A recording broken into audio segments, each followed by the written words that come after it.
তাদের পরিসংখ্যানে বলছে যে এই যে 1,20,000 কোটি টাকার প্রজেক্ট,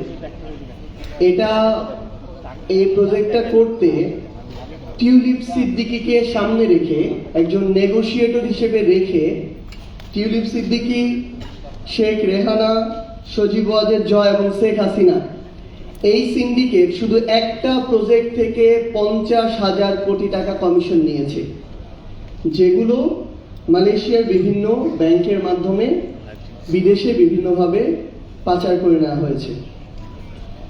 এইভাবে বাংলাদেশে বিগত 16 বছরে আমরা দেখেছি মেগা প্রজেক্টের নামে মেগা ডাকাতি হয়েছে, এবং এগুলোর মধ্য দিয়ে দিন শেষে আমাদের যে প্রয়োজনীয় যে মেগা প্রজেক্টগুলো ছিল সেগুলোকেও দীর্ঘমেয়াদে বাংলাদেশের মানুষের উপরে, দেশের উপর একটা বোঝা হিসেবে অবতারণ করা হয়েছে।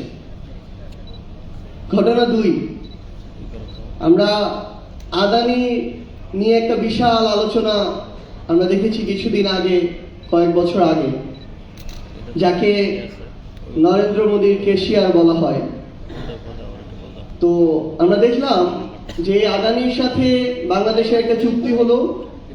ভারতের বিখ্যাত সাংবাদিক পরাঞ্জয় গুহঠাকুরতা, তিনি তার একটা লেখায় বলছেন যে এই যে চুক্তিটা হলো বাংলাদেশের সাথে আদানি, এটা যতটা না বাংলাদেশের জন্য অতি জরুরি, তার চেয়ে বেশি হচ্ছে মোদীকে খুশি করার চুক্তি, এবং তার চেয়ে বেশি হচ্ছে শেখ হাসিনা বাংলাদেশের ক্ষমতায় টিকে থাকবে, এই টিকে থাকার ফিটা আদানির মাধ্যমে মোদীকে পাঠানো হতো, যেটার আরেকটা নাম ছিল ক্যাপাসিটি চার্জ। আপনি তার বিদ্যুৎ ক্রয় করেন আর না করেন, প্রতি বছর আপনাকে $450 মিলিয়ন তাকে আপনার ক্যাপাসিটি চার্জ দিতে হতো।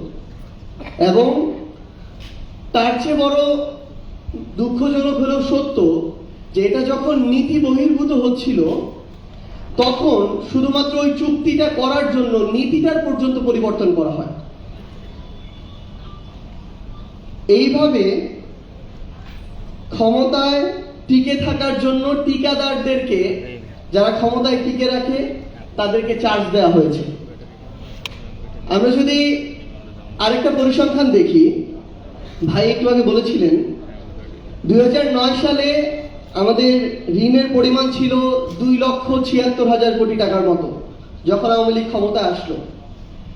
এবং তাদের পতন হওয়ার সময় 24 আগস্টে বাংলাদেশের ঋণ প্রায় 18,36,000 কোটি টাকা,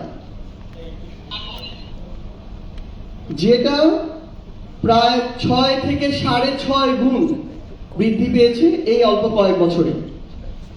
এবং আমাদের বর্তমানে এই যে ঋণের বোঝা, আমরা যদি আগামীতে আর কোনো ঋণ নাও নেই, তাও এই বোঝা আমাদের শোধ করতে প্রায় 40 বছর সময় লাগবে। এবং বাংলাদেশে একটা সদ্য জন্ম নেওয়া শিশু, তার মাথায় প্রায় 1.5 লক্ষ টাকার ঋণ চাপিয়ে দেওয়া হয়েছে। আরেকটা ঘটনার দিকে যদি আমরা লক্ষ্য করি, আরেকটা পরিসংখ্যান, পাচার নামক লুটপাট। আমাদের বিগত 16-17 বছরের এই ফ্যাসিস্ট রেজিম তাদের সময়ে পাচার করেছে প্রায় 11 লক্ষ কোটি টাকা, যেটা দিয়ে 35-40টা পদ্মা সেতু নিমিষে বানানো যেত। যেই পদ্মা সেতু নিয়ে এত গৌরব, সেখানেও প্রায় 30-40% টাকা তারা লুটপাট করেছে। আমরা দেখলাম সেই শেখ হাসিনা গর্বের সাথে নির্লজ্জভাবে বলছে যে তার পিয়নেরই প্রায় 400 কোটি টাকা আছে। অর্থাৎ একজন পিয়ন কতটা লুটপাট করলে সে 400 কোটি টাকার মালিক হতে পারে। তাদের ভূমিমন্ত্রী সাইফুজ্জামান, তার শুধু লন্ডনে বাড়ি ছিল 360টা। মানে আমি শুধু এই কথাটা বলি যে তার শরীরে হাড় 206টা, মৃত্যুর পর এক একটা হাড়কে, তার এক একটা বাড়িকে যদি এক একটা কবর মনে করে এক এক জায়গায় রাখা হয়, তাও অনেক বাড়ি বেঁচে যাবে। তো বাড়ি থেকেও এরকম অসংখ্য তাদের মন্ত্রী ছিল, যেখানে এই এক মন্ত্রী সাইফুজ্জামানই প্রায় 10,000 কোটি টাকা পাচার করেছে। আপনি দেখবেন ভাইরা বলেছেন ব্যাংকিং খাত নিয়ে যে এক সালমান এফ রহমান প্রায় 7টা ব্যাংক থেকে 36,000 কোটি টাকা লুটপাট করেছে, এবং শেখ হাসিনার পরে 3-4টা মানুষ মিলে শেখ হাসিনার 3-4টা হাত হিসেবে পুরো বাংলাদেশকে এভাবে নিয়ন্ত্রণ করতো, লুটপাট করত। তো আমরা যেটা এখন হয়েছে, বর্তমান সরকার থেকে শুরু করে টকশো টেবিল প্রত্যেকটা জায়গায় সমালোচনা এখন বিএনপির জায়গা থেকে যখন আমরা শুনি, তখন অন্তর্বর্তীকালীন সরকারের সবচেয়ে বেশি শুনি, এবং সেখানে সমন্বয়কদেরকে টেনে নিয়ে আসা হয়। আমরা আমাদের জায়গা থেকে বর্তমান সরকারের সমালোচনাগুলো করি, কিন্তু আমরা যেন বিগত 16-17 বছরে যে এত বড় লুটপাটের রাজ্য, যেটার ফলে একটা গণঅভ্যুত্থান হতে হলো, হাজারের অধিক মানুষকে জীবন দিতে হলো, এত মানুষকে রক্ত দিতে হলো, আমরা যেন এই ইতিহাসগুলো যেন আমরা ভুলে না যাই, এই শোষণগুলো যেন আমরা ভুলে না যাই, এগুলো যেন আমাদের আলোচনায় আসে। কারণ এটা অনেক বেশি জরুরি যে আমাদের যখন যৌক্তিক হোক অযৌক্তিক হোক তর্কটা যখন নিজেদের মধ্যে চলে আসে, তারা তখন দর্শক সারিতে বসে যারা এতদিন এই লুটপাটগুলো করেছে আরামায়েশ করে আর আমাদেরকে দেখে মজা নেয়। তো আমাদের যেমন সেগুলো সামনে রাখতে হবে, সেই খতিয়ানগুলো সামনে নিয়ে আসতে হবে, পাশাপাশি সেগুলো থেকে শিক্ষাও নিতে হবে।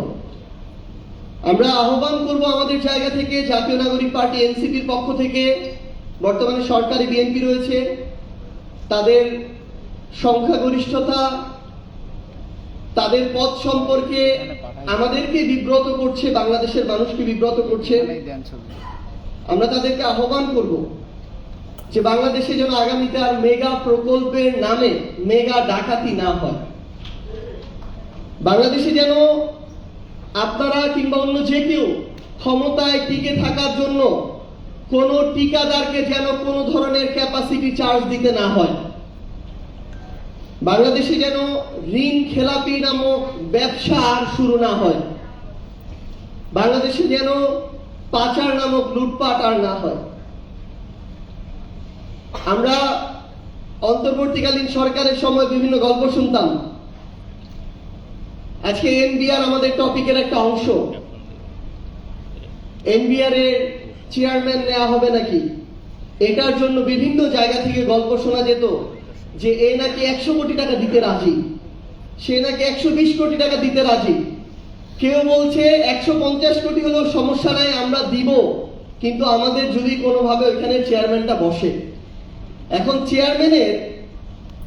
যখন চেয়ারম্যান কে বসবে তার প্রোফাইল সম্পর্কে ওই দায়িত্বশীলরা জিজ্ঞাসা করে, তখন যিনি ওই চেয়ারম্যানের সুপারিশ করেন তিনি আবার বলেন ওই চেয়ারম্যান নাকি শতভাগ সৎ। যেই লোকটা 100 কোটি টাকা দিয়ে এনবিআর এর চেয়ারম্যান হইতে চায়, সেই লোকটা কিভাবে শতভাগ সৎ হইতে পারে?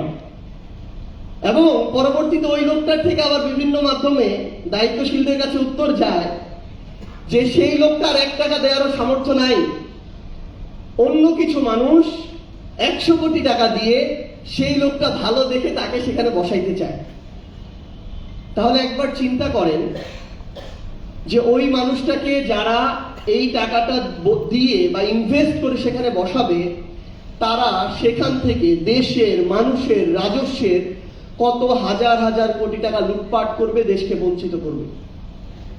তো আমাদের এই ধরনের মধ্যবর্তী কিছু দালাল আছে, এই দালালদের থেকে দেশটাকে মুক্ত করাটা খুবই জরুরি। হাসনাত একটু আগে বলেছে এই যে আন্ডার টেবিল নেগোসিয়েশন, এভাবেই এই আন্ডার টেবিল নেগোসিয়েশন গুলো হয়। ভাইরা যেটা একটু আগে বললেন এখানে যে বাংলাদেশের যতটুকু রাজস্ব প্রয়োজন তার ধারে কাছেও যখন হয় না, তখন সরকারকে 2 মাস যেতে না যেতেই 50,000 কোটি টাকা ঋণ নিতে হয়। তো আমরা আমাদের জায়গা থেকে দিন শেষে আহ্বান করব যে আমাদের এই সামগ্রিক একটা সংস্কার দরকার। আমরা গ্রামে দেখি 16 থেকে 20 গ্রেডের একটা চাকুরির জন্য, একটা পিয়ন পোস্টের চাকুরির জন্য মানুষ নিজের ভিটা বাড়ি বন্ধক দিয়ে 10-15 লাখ টাকা ঘুষ দিতে রাজি থাকে। কিন্তু একজন পিয়ন তার ওই বেতন দিয়ে কোনোদিন তার সংসার ভালোভাবে চালাইতে পারবে না। তার মানে ওই 10-15 হাজার টাকা তার মূল লক্ষ্য না, তার মূল লক্ষ্য ওই পদটাকে ব্যবহার করে অসৎ উপায়ে আরো টাকা উপার্জন করা, যেখানে মানুষদেরকে জিম্মি করা হয়, যেখানে অনেক মানুষের সাথে বৈষম্য হয়, অনেক মানুষের সাথে অন্যায় হয়, যেখানে মানুষ তার ন্যায্য অধিকারটা পায় না। তো সামগ্রিকভাবে আমরা একটা চক্রের মধ্যে, দুষ্টু চক্রের মধ্যে ঢুকে গিয়েছি। আমাদের এটা থেকে মুক্তি প্রয়োজন। এটাতে যেমন আমাদের ব্যবসায়ীদের এগিয়ে আসতে হবে, সাধারণ মানুষকে এগিয়ে আসতে হবে, আমাদের এগিয়ে আসতে হবে।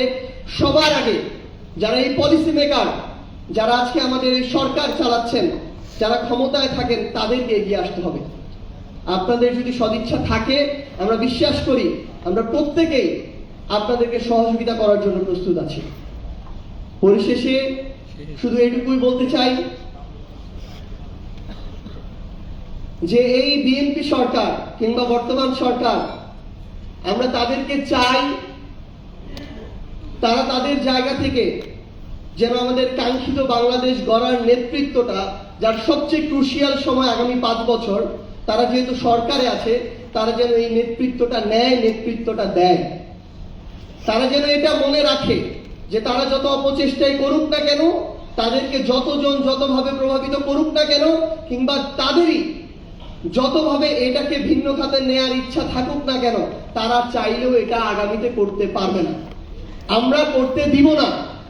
এবং আমরা সবাই মিলে যদি আমাদের কণ্ঠটাকে জারি রাখি, আমরা সবাই মিলে যদি আমাদের কাজটুকু করে যাই, আমাদের প্রতিবাদ ওই সংসদ থেকে রাজপথে আমরা যদি জারি রাখতে পারি, বাংলাদেশে আগামীর কোন সরকার বাংলাদেশকে, বাংলাদেশের মানুষকে, আমাদের কাউকে আর বিপথে নিতে পারবে না ইনশাআল্লাহ। আপনারা সবাই ভালো থাকবেন। আজকে উপস্থিত সবাইকে অসংখ্য ধন্যবাদ।